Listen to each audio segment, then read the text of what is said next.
नमस्कार। आज आपको काल सर्प दोष के बारे में बता रहा हूँ। कल आपको पितृदोष के बारे में बताया था, समझ में आ गया होगा। अगर नहीं समझ में आया, वैसे मेरी काफ़ी स्टूडेंट से बात हुई थी, उनको समझ में आ गया। अगर किसके समझ में नहीं आया तो मुझसे बात कर लेगा, मैं समझा दूँगा। और अगर काफ़ी प्रॉब्लम आ रही है, क्योंकि ये मेन टॉपिक है, इन टॉपिक्स को धीरे धीरे समझिएगा, क्योंकि इन टॉपिक्स के ऊपर ही पंडित लोगों को बहुत बेवकूफ़ बनाते हैं। तो इनको ध्यान से समझिएगा, गणना करनी। अब काल सर्प दोष के बारे में बता रहा हूँ मैं आपको। पंडित लोग, आप किसी ज्योतिषी को दिखाओगे, आजकल ज्योतिषों ने इसको पैसा कमाने का धंधा बना रखा है। काल सर्प दोष कुंडली के अंदर दिखा कि पता चला है या नहीं है, दशा चल रही है किसी और की, प्रॉब्लम आ रही है किसी और वजह से, पूजा करा देंगे काल सर्प दोष की। तो उस चीज़ के बारे में डिटेल्स में आपको बता रहा हूँ। तो काल सर्प दोष का ध्यान से देखिएगा। काल सर्प दोष लगता है कि मैं सबसे पहले ये बताता हूँ। पूर्व जन्म में जब आप सर्प हत्या कर देते हैं, किसी सांप को मार देते हैं, तो अगले जन्म में आपके ऊपर काल सर्प दोष बन जाता है। काल सर्प नाम से ही पता चल रहा है, सर्प दोष, काल सर्प दोष। तो सर्प दोष होता क्या है? राहु केतु बनाता है। राहु और केतु एक ही इंसान था। मैंने आपको बताया, जहाँ राहु होगा बिल्कुल उसके सामने केतु होता है, क्योंकि ये एक राक्षस ग्रह था जिसको विष्णु जी ने बीच में से काट दिया था। तो ऊपर का हिस्सा राहु है और नीचे का हिस्सा केतु है। तो राहु केतु जब सब ग्रहों को ग्रास कर लेते हैं, ग्रास मतलब खा जाते हैं, तो काल सर्प दोष बनता है। जैसे मान लीजिए आपका राहु यहाँ पर बैठा हुआ है, केतु यहाँ पर बैठा हुआ है, और बाकी 7 ग्रह यहाँ पर आ गए, तो ये काल सर्प दोष बन गया। क्योंकि जब राहु और केतु के सब एक जगह आ गए, अगर इनमें से कोई भी 2 ग्रह इधर आ गए तो काल सर्प दोष नहीं रहा, क्योंकि इधर भी हैं इधर भी हैं। लेकिन अगर सारे ही ग्रह राहु केतु के बीच में आ गए तो राहु इनको सबको ग्रास कर जाएगा, खा जाएगा। अब इधर नहीं है, इधर आ गए सारे ग्रह राहु केतु के, तो भी काल सर्प लग जाएगा। अब मान लीजिए राहु यहाँ पर है, केतु यहाँ पर है, सारे ग्रह यहाँ आ गए राहु केतु के अंदर एक तरफ, तो राहु सबको खा जाएगा, तो काल सर्प बन गया। तो सबसे पहले ये तो मैंने आपको सिंपल बताया है कि राहु जब सब ग्रहों को खा जाता है तो काल सर्प दोष बन जाता है, उनकी पावर को छीन लेता है। आपके अच्छे ग्रह हैं वो काम नहीं कर पाते, तो काल सर्प दोष का बुरा परिणाम आता है। तो सबसे पहले हमको इसको देखना है कि काल सर्प दोष कुंडली में बन भी रहा है या नहीं बन रहा है। मैंने आपको स्टार्टिंग के अंदर बताया था, बेसिक के अंदर। एक बेसिक जिसने याद नहीं किया ढंग से वो नहीं सीख पाया। कुछ बच्चे बीच में मैं निकाल रहा हूँ, इसलिए निकाल रहा हूँ, कुछ निकले हैं कि वो ढंग से नहीं पढ़ रहे थे। बेसिक में इसलिए धीरे धीरे पढ़ा रहा था कि जिससे ये चीज़ें आपको समझ में आए। अब ये चीज़ें आपको पता चलेगा कि आपको क्यों इतने धीरे धीरे पढ़ाया जा रहा था, कि जिससे आप अच्छी तरह सीख सकें। तो क्या होता है, मैंने हर राशि का बताया था कि राहु एक राशि में 1.5 साल रुकता है, शनि 2.5 साल रुकता है, मंगल 45 दिन, बुध 21 से 30 दिन, सूर्य 1 महीना, चंद्रमा 2.25 दिन, बृहस्पति लगभग 13 महीने। तो ये आपको पता होना चाहिए कौन सी राशि में कितने दिन रुकता है। अब मान लीजिए कि राहु आपका यहाँ पर बैठा हुआ है, केतु आपका यहाँ पर है, राहु आपका 4 डिग्री का है, साथ में आपका यहाँ पर मंगल बैठा हुआ है 24 डिग्री का, और मान लीजिए आपका यहाँ पर एक ग्रह और बैठा हुआ है गुरु 10 डिग्री का, और बाकी सब ग्रह आपके 4 ग्रह हो गए, 5 ग्रह यहाँ पर है। तो ये काल सर्प दोष नहीं रहा। क्यों? क्योंकि राहु 4 डिग्री का है, राहु और केतु हमेशा वक्री घूमते हैं, चंद्रमा सूर्य हमेशा वक्री मार्गी घूमते हैं आगे की तरफ, राहु केतु उल्टे, चंद्र और सूर्य आगे, मंगल बाकी बचे जो 5 ग्रह हैं कभी आगे कभी पीछे। तो राहु यहाँ पर 4 डिग्री का है, तो यानी कि इस साइड जा रहा है। मंगल 24 डिग्री का है, गुरु 10 डिग्री का है, यानी कि राहु की डिग्री से ज़्यादा है, तो मंगल इसको पार कर चुका, मंगल भी आगे बढ़ रहा है, गुरु भी आगे बढ़ रहा है, राहु इधर बढ़ रहा है। तो क्या हो रहा है, राहु जब इधर बढ़ेगा, ये जो 5 ग्रह हैं ये इधर आ रहे हैं, तो राहु इनको खा जाएगा, ग्रास कर जाएगा। मंगल और गुरु इसको ग्रास नहीं कर पाएगा, तो इस वजह से इस कुंडली में काल सर्प दोष नहीं रहेगा। दूसरा तरीका काल सर्प दोष का, कि मान लीजिए ये तो चीज़ साफ दिख रही है आपको कि राहु के साथ 2 ग्रह बैठे हुए हैं, वो आगे निकल गए तो काल सर्प दोष नहीं बना, इजीली समझ में आ जाएगा। कम से कम अगर एक ग्रह भी बच रहा है तो आंशिक काल सर्प दोष होगा। अगर 2 ग्रह बच रहे हैं राहु के खाने से, ग्रास करने से, तो काल सर्प दोष रहेगा ही नहीं। तो यहाँ पर ये तो आपको साफ दिख रहा है। दूसरा तरीका क्या है कि राहु केतु आपके यहाँ पर बैठे हुए हैं, बाकी ग्रह आपके 7 बचे वो यहाँ पर हैं, शुक्र, शनि, चंद्र, सूर्य, बुध, 1 2 3 4 5, बुध, मंगल, 1 2 3 4 5 6 7 8, एक ग्रह और रह गया आपका, मान लीजिए वो यहाँ पर है। तो अब कोई भी इसको देख के सिंपल कहेगा कि राहु और केतु के अंदर ये ग्रह आ गए तो कालसर्प दोष लग गया। नहीं, ऐसा नहीं होता। इसको आप चेक करिएगा।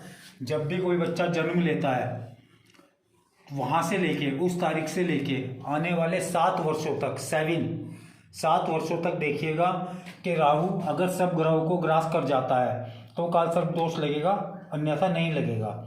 अब मान लीजिए शनि आपका यहाँ पर बैठा हुआ है, शुक्र सिर्फ 1 महीना चलता है, बुध 21 से 23 दिन चलता है, चंद्रमा 2.25 दिन, सूर्य 1 महीना, मंगल 45 दिन। तो राहु आने वाले 7 साल में सब ग्रहों को ग्रास कर जाएगा, खा जाएगा। बाकी मेन देखना होता है शनि को और राहु को और बृहस्पति को, क्योंकि राहु सबसे ज़्यादा रुकता है 1.5 साल, शनि रुकता है 2.5 साल, बृहस्पति रुकता है 13 महीने। तो जब बच्चा जन्म लेता है और आपको लग रहा है कि उसकी कुंडली के अंदर कालसर्प योग गया, इस तरह से कुछ बना हुआ है, तो आप पंडित देख के एकदम कहते हैं कालसर्प दोष है, लेकिन ऐसा नहीं होता। आप उसको चेक कीजिए कि जब बच्चा पैदा हुआ है उससे 7 साल के अंदर राहु, शनि और बृहस्पति को खा रहा है या ग्रास कर रहा है या नहीं कर रहा है। तो उसको चेक करने के लिए हम कैसे देखते हैं कि मान लीजिए ये बच्चा 21 जून 2012 को पैदा हुआ, तो 21 जून 2019 7 साल, यानी 7 साल के बीच में देखना है कि राहु इन ग्रहों को खा रहा है नहीं खा रहा है। सब बाकी सबको तो खा जाएगा, क्योंकि ये बहुत तेज़ी से 1-1 महीने बाद आ जाएंगे इसके पास, लेकिन शनि को टाइम लगेगा आने में। तो 7 वर्ष तक देखना है। कैसे देखते हैं? अब राहु यहाँ पर बैठा हुआ है, 1.5 साल यहाँ पर रुकेगा, इसके बाद 1.5 साल यहाँ पर आ जाएगा, 1.5 और 1.5 3। इस बीच में शनि यहाँ से 2.5 साल के बाद यहाँ पर आ जाएगा। तो राहु इसका मतलब शनि को यहाँ पर ग्रास कर जाएगा, खा जाएगा। तो कालसर्प दोष लग गया इसके अंदर। अब मान लीजिए शनि यहाँ पर बैठा हुआ है, शनि हमारा 8वें घर में है, राहु लगन में है। अब इसको कैलकुलेट करिए। राहु 1.5 साल के बाद यहाँ पर आएगा, 1.5 साल, शनि यहाँ से जाएगा 2.5 साल, यहाँ रुका हुआ है, 2.5 के बाद 2.5 और 2.5 5 साल, 7.5 साल, 2.5 5 2.5 7.5। इसको ध्यान से देखिएगा, इस पर प्रैक्टिस करिएगा, बहुत इंपॉर्टेंट टॉपिक है, इजीली समझ में नहीं आएगा। 2.5 5 2.5 7.5। अब शनि आने वाले 7 साल जैसे मैंने बताया यहाँ तक पहुँचा है, और 7 साल में राहु कहाँ पहुँचता है? 1.5 और 1.5 3 4.5 6। तो लगभग ये यहाँ तक शनि तक नहीं पहुँच पाएगा। ये पूरा कैलकुलेट करोगे तो शनि को राहु नहीं खा पाएगा, तो कालसर्प दोष नहीं लगेगा। तो मेन शनि को और बृहस्पति को चेक करना है कि जब बच्चे ने जन्म लिया वहाँ से लेके 7 साल तक राहु शनि को बृहस्पति को ग्रास कर पा रहा है नहीं कर पा रहा है। बाकी ग्रहों को तो कर जाएगा, क्योंकि शुक्र है। अब शुक्र तो 1 महीना यहाँ, 1 महीना यहाँ, 1 महीना यहाँ, 1 महीना यहाँ, 4 महीने में पहुँच जाएगा राहु के पास। बुध 21, ये भी ऐसे पहुँच जाएगा 4-5 महीने में। चंद्रमा तो बहुत 10-12 दिन में ही पहुँच जाएगा राहु के पास गोचर के अंदर। सूर्य भी लगभग 3-4 महीने में पहुँच जाएगा। तो शनि को चेक करना है आपको। दूसरा, 12 तरीके के कालसर्प योग होते हैं। कैसे? राहु जब लगन में बैठा हो, केतु यहाँ पर हो गया, पहला कालसर्प दोष। इसमें अगर कालसर्प दोष बन रहा है तो क्या दिक्कत आएगी? जहाँ भी कालसर्प दोष बनेगा, राहु जहाँ से बनाएगा उस स्थान के अंदर सबसे ज़्यादा दिक्कत पैदा करेगा। राहु केतु ने मान लीजिए कालसर्प दोष बना दिया। अब राहु ने कालसर्प दोष कहाँ से बनाया? शरीर के ऊपर से, लगन के ऊपर से। तो व्यक्ति के लगन को ही खराब कर देगा, व्यक्ति का स्वास्थ्य खराब कर देगा, दिमाग खराब कर देगा, व्यक्ति कुछ करने लायक ही नहीं रहेगा, उल्टे सीधे काम करता रहेगा। अब मान लीजिए कालसर्प योग दूसरे घर से बन रहा है, इनके नाम भी होते हैं, मैंने आपको बताया था, एक पुस्तक बताऊंगा आपको, सिर्फ वो मंगानी है, सिर्फ और सिर्फ एक बुक मंगानी है, सब कुछ उसमें मिल जाएगा आपको। शॉर्ट के अंदर है, डिटेल्स में मेन टॉपिक से, सिर्फ उसको पढ़िएगा। और वो किताब इंग्लिश के अंदर है, कोशिश करिएगा अगर किसी को इंग्लिश नहीं आती तो उसको पढ़े गूगल से या ट्रांसलेट करके या किसी से करवा लेगा, लेकिन उस बुक को पढ़ना बहुत ज़रूरी है। बाकी और कोई बुक पढ़ने की ज़रूरत नहीं है आपको, सिर्फ जो मैं बताऊंगा वही पढ़नी है। मान लीजिए राहु यहाँ से बना रहा है काल सर्प योग, केतु यहाँ पर आ गया, और कुंडली में जैसे मैंने बताया कैलकुलेट कर लेना। काल सर्प दोष अगर बना हुआ है, अब राहु धन स्थान पे बैठा हुआ काल सर्प योग बना रहा है, व्यक्ति को पैसे के लिए तरसा देगा, कुटुंब के लिए तरसा देगा, क्योंकि धन के ऊपर कुटुंब के ऊपर बन गया काल सर्प दोष, तो धन के लिए तरसा देगा व्यक्ति को। अब मान लीजिए काल सर्प दोष तीसरे घर से बन रहा है, तो केतु 90 घर में आ जाएगा, ज़्यादा दिक्कत नहीं आएगी काल सर्प दोष में। तीसरे घर से जब काल सर्प दोष बनता है तो ज़्यादा दिक्कत नहीं देता, क्योंकि राहु का अपना घर है, तीसरा घर पराक्रम को और बढ़ा देगा। ठीक है, राहु चौथे घर से बना रहा है काल सर्प दोष, यानी भौतिक सुख के ऊपर काल सर्प दोष लग गया। व्यक्ति के पास प्रॉपर्टी, वाहन, सारी जिंदगी भौतिक सुख के लिए तरसता रहेगा, भौतिक सुख ही नहीं मिल पाएगा उसको। मान लीजिए 5वें स्थान से काल सर्प दोष बन रहा है, केतु यहाँ आ जाएगा।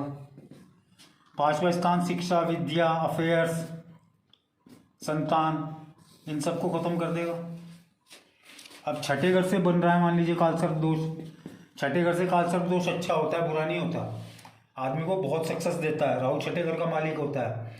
अगर यहाँ से काल सर्प दोष बन रहा है, या वैसे भी राहु अगर यहाँ बैठा हुआ है, मैंने बताया 3, 6, 10 और 11 में राहु अच्छा होता है, तो यहाँ से भी अगर काल सर्प दोष बन रहा है तो कोई दिक्कत नहीं है, फायदा देगा इंसान को, शत्रुओं को नाश करेगा, नष्ट करेगा। अब 7वें घर से बन रहा है, केतु यहाँ आ जाएगा। दाम्पत्य जीवन, सेक्स, इंसान का दाम्पत्य जीवन, वैवाहिक जीवन खत्म कर देगा अगर काल सर्प दोष बन रहा है। अगर सिर्फ राहु बैठा है, काल सर्प दोष नहीं है, तो वैसे ही दिक्कत आएगी, लेकिन अगर यहाँ से काल सर्प दोष बन गया तो वैवाहिक जीवन को बुरी तरीके से नष्ट कर देगा। इंसान उल्टे सीधे काम करेगा, सेक्स की तरफ भागेगा, उल्टे सीधे तरीके से सेक्स करेगा, सेक्स की पूर्ति करेगा, व्यक्ति को बदनाम कराएगा। मान लीजिए राहु अष्टम में बैठा हुआ है, 8वें घर में बैठा हुआ है, यहाँ से काल सर्प दोष बन रहा है, व्यक्ति को बहुत दिक्कत देगा, पेट को बहुत बुरी तरीके से खराब कर देगा, पेट का कई बार अब ऑपरेशन कराएगा। मान लीजिए काल सर्प दोष 90वें घर से बन रहा है, केतु तीसरे घर में आ जाएगा, बहुत ज़्यादा दिक्कत करेगा, भाग्य को ही खत्म कर देगा, भाग्य के ऊपर बन गया काल सर्प दोष। 10वें घर से काल सर्प योग बन रहा है, केतु यहाँ पर आ जाएगा, ये भी गंदा काल सर्प योग होता है। सिर्फ तीसरे और छठे घर का काल सर्प योग ठीक होता है, यहाँ से भी बहुत गंदा होगा, व्यापार को खत्म कर देगा, पिता के सुख को खत्म कर देगा। यहाँ से दृष्टि पड़ रही है भौतिक सुख के ऊपर, इसको खत्म कर देगा। 11वें घर पर काल सर्प दोष बन रहा है, इनकम को खत्म कर देगा, व्यक्ति की जो इच्छा है पूरी नहीं होंगी कभी भी, व्यक्ति को परेशान कर देगा आय के लिए, इनकम के लिए। 12वें घर से बन रहा है, ये भी काल सर्प दोष अच्छा नहीं होता, ये भी बहुत परेशान करता है। तो जिस स्थान पे राहु बैठ के काल सर्प दोष बनाएगा, उस स्थान से संबंधित सभी सुखों को खत्म कर देगा, सिर्फ तीसरे और छठे घर को छोड़कर। इन काल सर्प दोष के नाम भी होते हैं, जैसे अनंत काल सर्प दोष, सकट काल सर्प दोष, तो आपको बुक के अंदर मिल जाएगा, क्योंकि एक एक चीज़ बतानी पॉसिबल नहीं है, 50 साल लग जाएंगे ऐसे बताने में। तो आपकी सेल्फ प्रैक्टिस आपको ज़्यादा सिखाएगी, मैं आपको इसलिए मेन चीज़ें बताता जा रहा हूँ। काल सर्प दोष मैंने आपको बता दिया, सबसे पहले कैलकुलेट कर लेना है कि काल सर्प दोष कुंडली में है भी या नहीं, कि सिर्फ देखो राहु केतु बैठे हैं, सारे ग्रह इधर हैं या इधर है, सीधा बोल देता है काल सर्प दोष है जी, पूजा करा लो, राहु को शांत करा लो। ऐसे नहीं होता, पहले कैलकुलेट करना आप पूरा, क्योंकि राहु बकरी घूमता है, केतु हमेशा बकरी घूमता है, सूर्य चंद्र हमेशा मार्गी घूमते हैं, बाकी कभी मार्गी कभी बकरी। आपको देखना है कि राहु शनि को आने वाले, जब बच्चे ने जन्म लिया 7 साल में, खा पा रहा है नहीं खा पा रहा है, ग्रास कर पा रहा है नहीं कर पा रहा है, बृहस्पति को ग्रास कर पा रहा है नहीं कर पा रहा है। तीसरा, जब काल सर्प दोष किसी कुंडली में मिलता है तो पंडित लोग राहु की पूजा कराएंगे, काल सर्प दोष की पूजा कराएंगे, कोई महामृत्युंजय की पूजा कराने बैठ जाता है, कोई 20,000 मांग रहा है, कोई 30,000 मांग रहा है, इससे शांति नहीं होती काल सर्प दोष की कभी भी। 12 ज्योतिर्लिंग है, त्र्यंबकेश्वर में सिर्फ इसकी शांति होती है, नासिक के पास त्र्यंबकेश्वर ज्योतिर्लिंग है, सिर्फ वहाँ पर इसकी शांति होती है।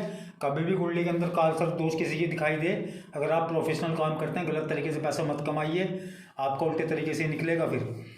तो इसको त्र्यंबकेश्वर में जाइए, वहाँ पे इसकी पूजा करवा दीजिए, वहाँ पे सिर्फ 1200-1500 रुपये पंडित लेते हैं, और जिस व्यक्ति पर काल सर्प दोष होता है उसी के हाथ से उसकी पूजा कराएंगे, और व्यक्ति का काल सर्प दोष 3 साल लगातार जाना पड़ता है वहाँ पर, तो काल सर्प दोष उसका खत्म हो जाएगा।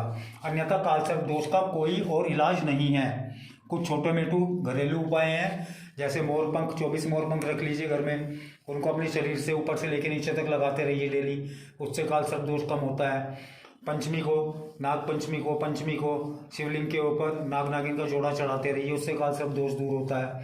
तो इस तरह के छोटे छोटे उपाय हैं, तो वो सब चीज़ें मैं आगे आपको बताता रहूँगा, उपाय बहुत बताऊँगा मैं आपको, सब चीज़ें सिखाऊँगा।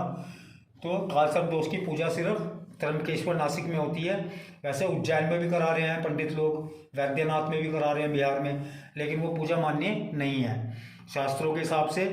सिर्फ इसकी जो पूजा होती है सिर्फ त्र्यंबकेश्वर में लागू होती है, त्र्यंबकेश्वर में इसका असर आता है। बाकी आप इच्छा अनुसार पंडित कुछ भी कराते रहें या आप कराइए, वो आपके कर्मों के ऊपर निर्भर करता है। सिर्फ इसकी जो पूजा होती है त्र्यंबकेश्वर में होती है, बार बार बता रहा हूँ। सबसे पहले चेक करना है कि व्यक्ति की कुंडली में काल सर्प दोष है भी या नहीं है। अगर है तो फिर देखिएगा, अगर तृतीय या छठे घर से काल सर्प दोष बन रहा है तो पूजा की जरूरत ही नहीं है। यह काल सर्प दोष कल आपको गुरु चंडाल योग के बारे में बताऊंगा। धीरे धीरे आप सीखते रहिए, आपको कोई भी चीज़ नहीं छोड़ूंगा जो ना सब समझा पाऊँ। ठीक है, धन्यवाद।